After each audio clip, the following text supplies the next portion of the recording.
पावसाच्या संदर्भातली राज्यामध्ये मागच्या काही दिवसांपासून अवकाळी पाऊस सुरू आहे। आतापर्यंत एकूण 29 जिल्ह्यांना या अवकाळी पावसाचा फटका बसलेला आहे आणि राज्यभरामध्ये जवळपास 2,04,835 हेक्टरचं क्षेत्र बाधित झाल्याची माहिती कृषी विभागाने दिली आहे। यामध्ये नाशिक, धुळे, अहिल्यानगर आणि जळगाव जिल्ह्यांना सगळ्यात जास्त फटका बसलाय।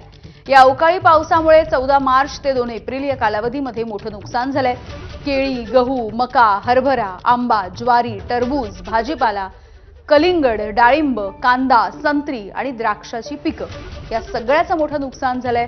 त्यामुळे राज्यामधला बळीराजा सध्या हवालदिल झालाय।